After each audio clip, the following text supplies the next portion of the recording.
It's official. World leaders are planning something huge, something that's set to change the entire world. Is it still true in a world where we have the technology to hack human beings and manipulate them like never before, that the customer is always right, that the voter knows best? Or have we gone past this point? The simple ultimate answer that, well, this is what people want and they know what's good for them.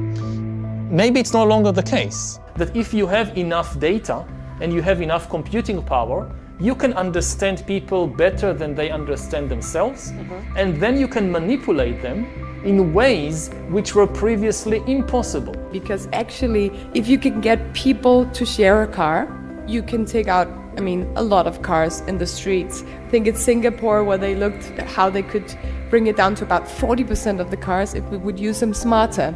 And the interesting thing about technology is that it makes sharing easy and fun and not annoying. It used to be a little bit difficult to share, you would have to go in somewhere in the other end of town and get a key, and that's not what you want to do if you want to take your car. But if you can just use your neighbor's car because you have a smartphone and an app and you don't even need to know the neighbor to get into his car, it's much easier and much more fun to share, and you start then thinking completely different about transport and traffic. If you want the truth, it's not enough to have a technology to produce information.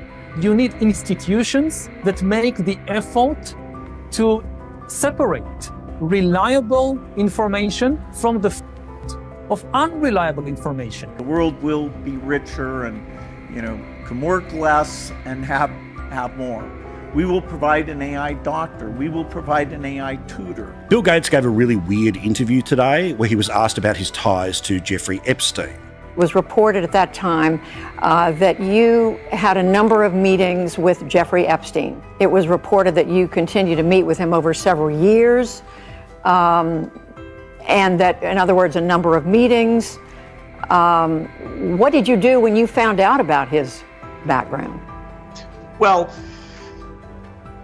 I've said I regretted having those dinners, and there's absolutely nothing new on that. Is there a lesson for you, for anyone else looking at this? Well, he's dead, so in general, you always have to be careful. I'm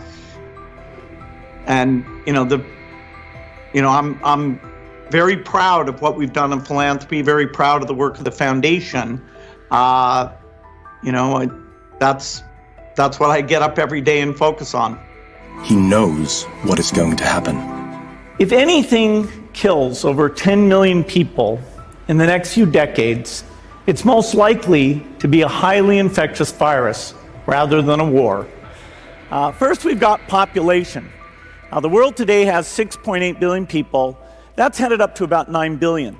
Now, if we do a really great job on new vaccines, healthcare, reproductive health services, we could lower that by perhaps 10 or 15%. So the Gates Foundation, along with a great number of partners, are looking at these different efforts. We've never created a new vaccine in less than 5 years. So this is urgent, and it's going to require incredible collaboration. It's going to have to go to 7 billion people. Scientists do that. They do things that are interesting to them, but they also follow the money. So this is urgent, and it's going to require incredible collaboration. It's going to have to go to 7 billion people. Cuando tú no sepas de dónde vienen las cosas, ponte a buscar la financiación. Y es que todos los caminos llevan a Roma. En este caso nos llevan a Bill Gates.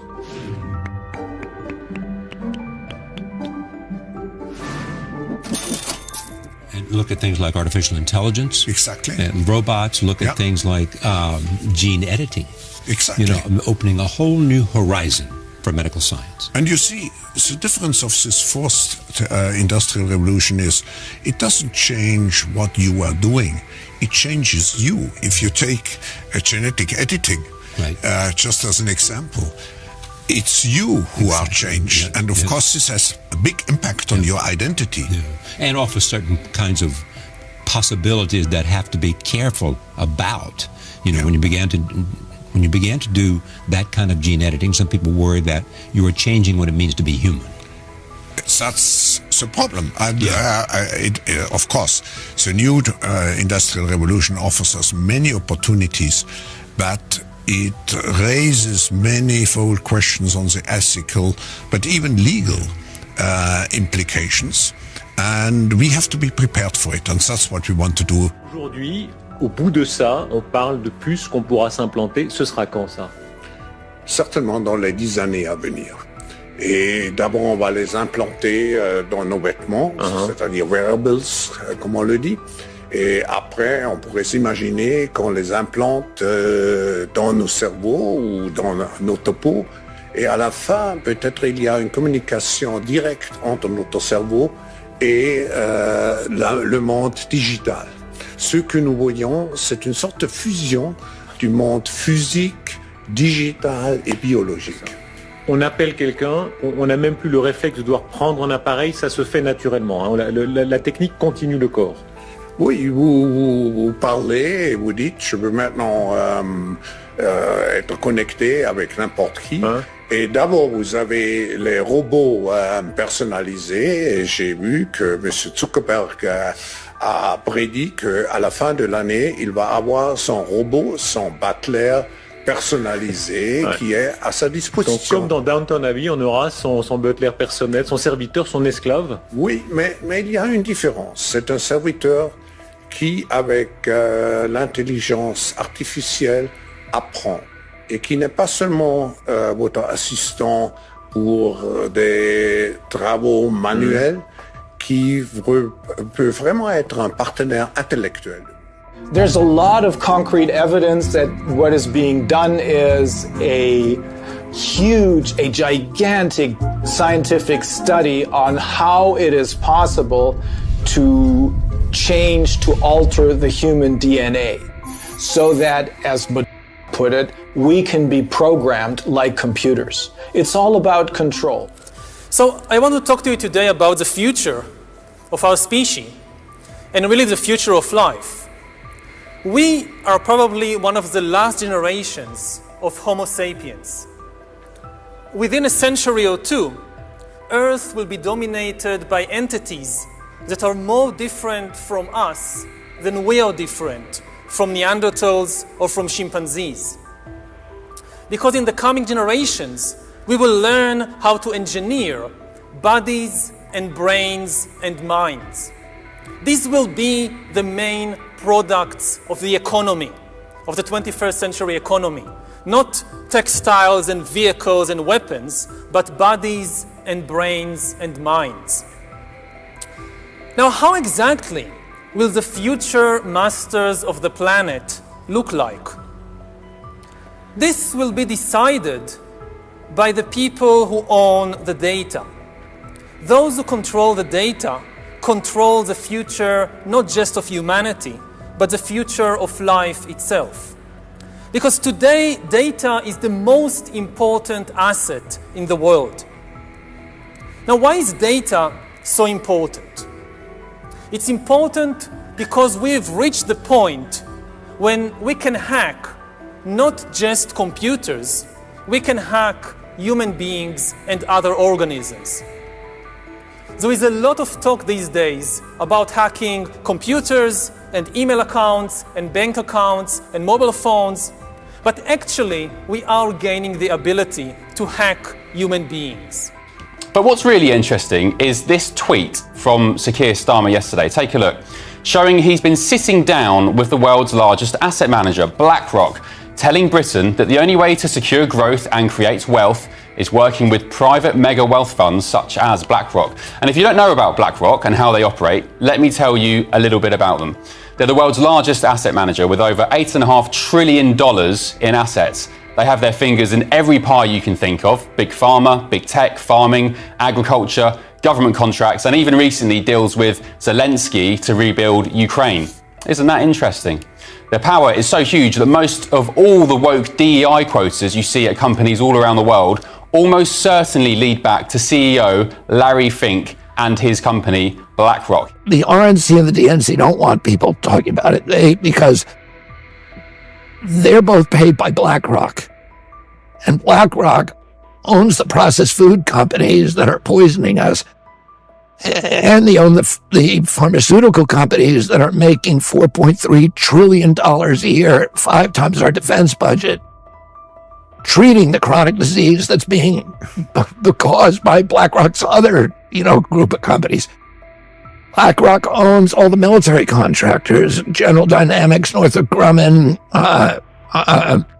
Boeing, Lockheed, etc., that are destroying all the ports and bridges and schools and, roads in Ukraine. And they also have the contract for rebuilding Ukraine. Right. So you have, both parties are being supported by BlackRock.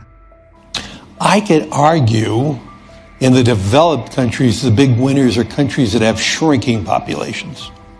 Okay, that's something that most people never talked about. We always used to think shrinking population is a cause for negative growth.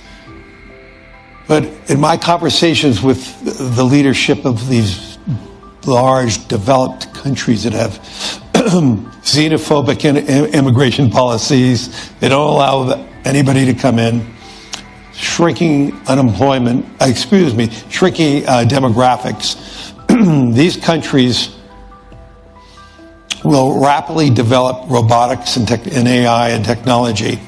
And if the promise, I didn't say it's going to happen, but if the promise of all that transforms productivity, which most of us think it will, we'll be able to elevate the standard of living of countries and the standard of living of individuals, even with shrinking populations. And so the paradigm of negative population growth is going to be changing. And the social problems that one will have in substituting humans for machines is going to be far easier in those countries that have declining populations. And so for those countries that have rising populations, the answer will be education, and so rapidly developing. For those countries that do not have a foundation of rule of law or education, they're going to be left. That's where the divide's going to get more and more extreme. And unfortunately, what does victory in Ukraine look like? I don't know what it means.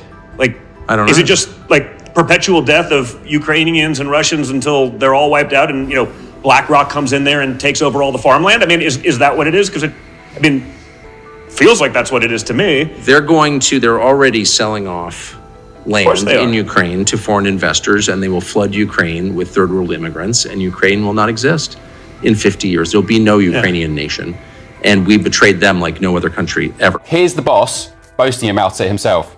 Behaviors are going to have to change, and this is one thing we're asking companies.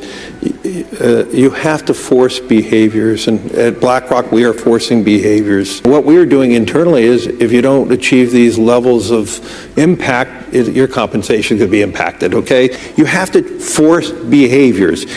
And if you don't force behaviors, whether it's gender or race or just any way you want to say the composition of your team, you're going to be impacted.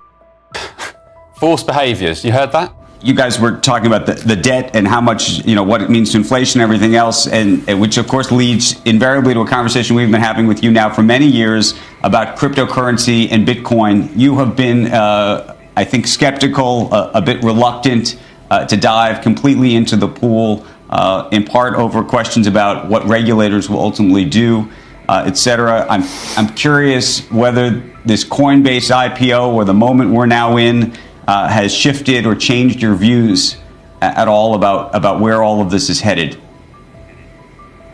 Well, I'm still fascinated about it. I'm encouraged by how many people are focusing on it. I'm encouraged about the narrative. It may become a great asset class, and I do believe this could become a great asset class, cryptocurrency. I don't believe it's a substitute for currencies. I think we're going to have cryptocurrencies of dollars, cryptocurrencies of other currencies. But I don't believe we should be focused. We should think about crypto as a substitute of currency. But it could. But I am fascinated by it as an asset class. I am still watching. I will tell you of our investors worldwide, we don't have that much inquiry on it.